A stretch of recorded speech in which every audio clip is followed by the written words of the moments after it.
dengan nomor register 678/Khusus/2025 Negeri Pangkinang atas nama terdakwa Naufal Faris segera dimulai. Sebelumnya akan dibacakan tata tertib persidangan. Kepada pengunjung persidangan diharapkan dan mendengar mematuhi tata tertib persidangan sebagai berikut. 1. Selama persidangan berlangsung, pengunjung sidang harus duduk dengan sopan dan tertib di tempatnya masing-masing dan memelihara ketertiban dalam ruang sidang. 2. Pengunjung sidang dilarang makan, minum, merokok, membaca koran, atau melakukan tindakan yang dapat mengganggu jalannya persidangan. 3. Dalam ruang sidang, siapapun wajib menunjukkan sikap hormat kepada pengadilan. 4. Siapapun dilarang membawa senjata api, senjata tajam, bahan peledak, atau alat maupun benda yang dapat membahayakan keamanan persidangan. 5. Pengambilan foto, rekaman suara, atau rekaman TV harus meminta izin terlebih dahulu kepada hakim ketua sidang. 6. Pengunjung dilarang membuat kegaduhan, baik di dalam maupun di luar ruang sidang. 7. Pengunjung wajib berpakaian sopan dan tidak bertopi di ruang persidangan. 8. Setiap pengunjung wajib mematikan telepon genggam selama berada di ruang sidang. 9. Dilarang membawa anak-anak di bawah umur 12 tahun kecuali majelis hakim menghendaki anak tersebut menghadiri persidangan. 10. Membuang sampah pada tempatnya. 11. Dilarang menempelkan pengumuman atau brosur dalam bentuk apapun di dalam gedung pengadilan tanpa adanya izin tertulis dari ketua. Majelis hakim akan memasuki ruang persidangan. Hadirin dimohon berdiri.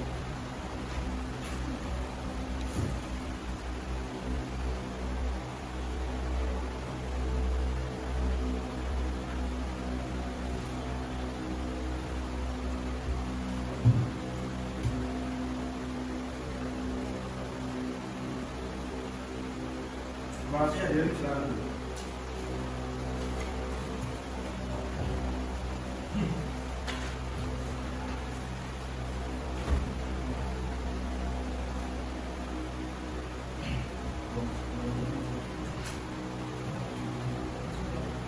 Setelah majelis hakim memeriksa kelengkapan sidang, maka ruang sidang ini dinyatakan lengkap sesuai dengan ketentuan pasal 230 KUHP. Maka dari itu sidang dapat dilaksanakan dan diberitahukan kepada seluruh pengunjung sidang untuk menjaga ketenangan di ruang sidang. Para wartawan silakan mengambil gambar tanpa menggunakan lampu tilang. Panitia siap? Penuntut umum siap? Penasihat hukum siap? Siap. Sebelum itu apakah ada hubungan darah dengan para majelis hakim? Baik. Majelis hakim ditunjuk dengan sesuai ketetapan ketua majelis hakim Pengadilan Negeri Pangkinang, di mana saya Muhammad Khairul Hidayatullah sebagai hakim ketua majelis, dan di sebelah saya Abdul Rahman sebagai hakim anggota 1, dan di sebelah saya Inaldi sebagai hakim anggota 2. Sidang Pengadilan Negeri Pangkinang yang memeriksa dan mengadili perkara pidana nomor 678/Khusus/2025 Pengadilan Negeri Pangkinang atas nama terdakwa Naufal Faris dinyatakan dibuka dan terbuka untuk umum. Penuntut umum, apakah terdakwa sudah siap? Siap. Kepada penuntut umum dipersilakan untuk menghadirkan terdakwa dalam keadaan bebas. Saudara terdakwa dipersilakan masuk ke ruang sidang.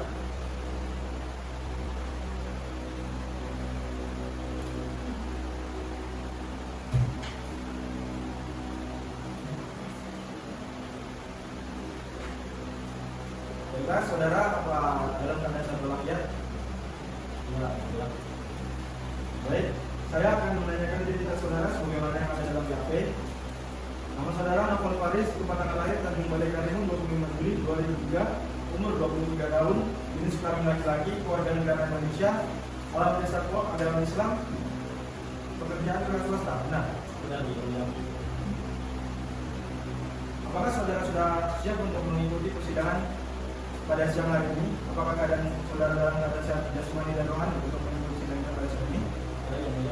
Saya dalam keadaan sehat jasmani dan rohani. Saya siap mengikuti persidangan pada pagi ini. Baik, saudara terdakwa, saudara dituntut oleh penuntut umum melakukan tindak pidana pembunuhan pasal 340 subsidi 338 KUHP Apakah saat ini saudara didampingi oleh penasihat hukum saudara?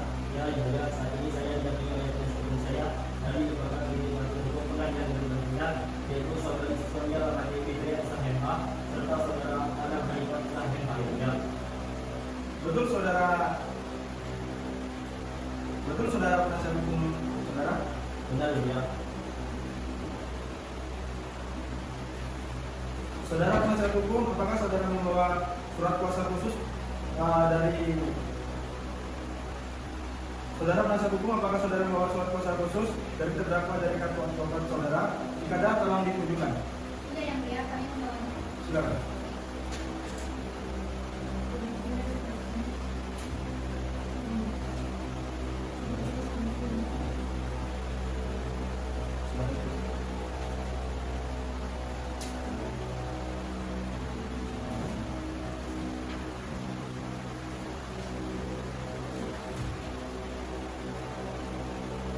Baiklah, pada saudara penuntut umum sudah siap membacakan dakwaannya? Siap yang mulia. Silakan. Yang mulia yang terhormat, penasihat hukum dan para hadirin semuanya, izinkan saya membacakan surat dakwaan.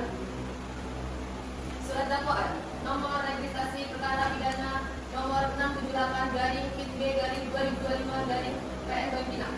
Demi keadilan berdasarkan ketuhanan yang Maha Esa, penuntut umum pada Pengadilan Negeri Bangkinang yang bertugas untuk melakukan penuntutan berdasarkan ketentuan Undang-Undang Nomor 8 Tahun 1981 tentang hukum acara pidana. Setelah mempelajari dan sesama berkas perkara tindak pidana atas nama terdakwa, nama lengkap Noval Faris, tempat lahir Tanjung Balai Karimun, umur garing tanggal lahir 22 tahun garing 25 Juli 2003, jenis kelamin laki-laki, kebangsaan Indonesia, tempat tinggal Dusun 2 RT garing RW 019/010 Desa Muarajalai, Kecamatan Kampar Utara. Agama Islam, kerjaan wira swasta, pendidikan S1, telah melakukan tindak pidana sebagaimana diatur dan diancam pidana dalam pasal 338 KUHP dan pasal 340 KUHP dengan uraian perbuatan sebagai berikut. Nomor 1, uraian perbuatan bahwa pada hari Jumat tanggal 10 Oktober 2025 sekitar pukul 15.00 WIB bertempat di rumah korban jiwa yang beralamat di Muarajalai, Kecamatan Kampar Utara. Terdakwa Noval Faris datang untuk berkumpul bersama teman-temannya yakni Zio dan Zuta, sebagaimana kebiasaan mereka sebelumnya, bahwa pada saat terdakwa tiba di rumah korban terdapat Lisa, yang merupakan adik korban sedang makan di dapur. Awalnya hubungan antara terdakwa dan korban berjalan dengan baik. Namun sekitar pukul 15.10 WIB, korban Zio menghubungi pacarnya Maharani untuk datang sekaligus membawa makanan. Bahwa Maharani adalah pacar korban, namun juga merupakan perempuan yang diam-diam disukai oleh terdakwa Noval Faris. Terdakwa sebelumnya pernah menyampaikan kepada korban agar tidak mengundang Maharani apabila mereka berkumpul bersama. Namun, korban tetap menghubungi Maharani sehingga menimbulkan rasa kesal, cemburu, dan sakit hati pada diri terdakwa. Sekitar pukul 15.40 WIB, Maharani tiba di rumah korban. Melihat kemesraan antara korban dan Maharani, terdakwa menjadi semakin marah dan cemburu. Ia kemudian mengirimkan pesan melalui WhatsApp kepada temannya Zuta yang masih dalam perjalanan menuju rumah korban, menyampaikan rasa kesal terhadap korban. Setelah Zuta tiba, mereka bertiga korban, terdakwa dan Zuta serta Maharani berkumpul sambil makan. Namun karena suasana tegang terdakwa tidak berbicara, Maharani menanyakan alasan keduanya diam. Pertanyaan tersebut memicu kemarahan terdakwa, sehingga terjadi pertengkaran mulut antara terdakwa dan korban. Pertengkaran semakin memanas hingga berujung pada perkelahian fisik. Korban meninju terdakwa dan keduanya saling berkejaran di dalam rumah. Saat saksi Maharani dan Zuta berusaha melerai, keduanya didorong oleh terdakwa dan korban. Dalam kondisi emosi tinggi, korban Zio berlari ke arah dapur dan diikuti oleh terdakwa Noval Faris. Di dapur keduanya mengambil golok masing-masing dan saling beradu senjata tajam. Korban kemudian berlari ke ruang tamu namun terus dikejar oleh terdakwa. Pertarungan berlangsung beberapa saat hingga akhirnya terdakwa berhasil merebut sebagian pinggang korban menggunakan golok. Ketika korban mulai lemah dan jatuh, terdakwa melanjutkan aksinya dengan membacok leher belakang dan bagian kepala belakang korban hingga korban terkapar dan tidak lagi bergerak. Sekitar 5 menit kemudian korban dinyatakan tidak bernyawa. Romawi 2, unsur-unsur pasal yang dilanggar. Primer, pasal 340 KUHP, pembunuhan berencana. Barang siapa dengan sengaja dan dengan rencana terlebih dahulu merampas nyawa orang lain diancam karena pembunuhan dengan rencana dengan pidana mati atau pidana penjara seumur hidup atau selama waktu tertentu paling lama 20 tahun.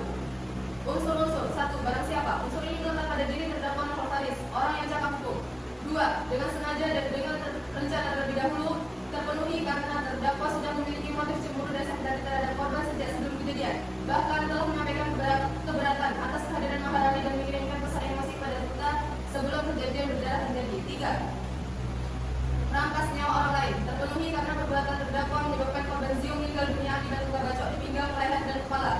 Dengan demikian unsur pasal 340 KUHP terpenuhi. Subsidiar. Pasal 338 KUHP pembunuhan biasa. Barang siapa dengan sengaja merampas nyawa orang lain diancam karena pembunuhan dengan pidana penjara paling lama 15 tahun. Unsur-unsur: 1. Barang siapa terdakwa Nofal Faris. 2. Dengan sengaja terdakwa sadar dan menghendaki akibat perbuatannya saat menggunakan senjata tajam. 3. Merampas nyawa orang lain. Korban Zio meninggal dunia akibat luka senjata tajam yang dilakukan oleh terdakwa. Romawi 3. Alat bukti. Berdasarkan pasal 184 ayat 1 KUHP, alat bukti yang telah diperoleh antara lain: 1. Keterangan saksi. Risalah saksi pertama melihat terdakwa masuk rumah dan mendengar keributan dari ruang tamu hingga korban meninggal. Menghalangi saksi 2 menyaksikan pertengkaran perkelahian hingga korban terkapar.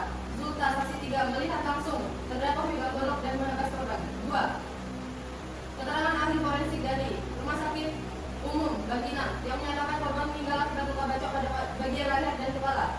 3. Barang bukti: 1. Bilah golok berlumur darah, baju korban yang robek dan berlumur darah, hasil visum et represum. 4. Keterangan terdakwa yang mengakui telah membaca korban karena emosi dan cemburu. 5. Petunjuk berupa percakapan WhatsApp antara terdakwa dan saksi Zulta yang menunjukkan adanya motif kebencian dan perasaan cemburu sebelum kejadian. Romawi 4. Pasal yang dilanggar dan ancaman pidana. Primer. Pasal 340 KUHP. Pembunuhan berencana dengan ancaman pidana mati penjara seumur hidup atau selama waktu tertentu paling lama 20 tahun. Subsidiar. Pasal 338 KUHP pembunuhan biasa dengan ancaman pidana penjara paling lama 15 tahun. Romawi 5. Penuntut. Berdasarkan uraian di atas, penuntut umum berpendapat bahwa perbuatan terdakwa Nofal Faris telah memenuhi unsur-unsur tindak pidana sebagaimana diatur dalam pasal 340 KUHP atau setidak-tidaknya pasal 338 KUHP. Maka penuntut umum menuntut agar terdakwa diadili dan dijatuhi pidana yang setimpal sesuai hukum yang berlaku. Baik, saudara terdakwa. Apakah saudara terdakwa mengerti dan dakwaan yang dibacakan oleh jaksa penuntut umum? Saya mengerti yang mulia. Apakah saudara akan mengajukan eksepsi terhadap dakwaan yang dibacakan oleh jaksa penuntut umum? Untuk eksepsi saya serahkan satunya kepada penasihat hukum saya yang mulia. Apakah penasihat hukum terdakwa akan mengajukan eksepsi? Kami tidak mengajukan eksepsi yang mulia karena terdakwa sudah memahami dakwaan tersebut. Baik, karena penasihat hukum tidak mengajukan eksepsi, maka sidang kita lanjutkan dengan pemeriksaan alat bukti dan saksi-saksi pada jaksa penuntut umum. Apakah telah siap mendatangkan alat bukti dan saksi-saksinya? Yang mulia berhormat, kami akan mengajukan alat bukti dan saksi, namun pada persidangan ini kami belum siap untuk itu. Kami mohon agar persidangan ini harus ditunda Pak Hakim. Apakah penasihat hukum terdakwa setuju dengan sidang ini ditunda? Kami setuju yang mulia.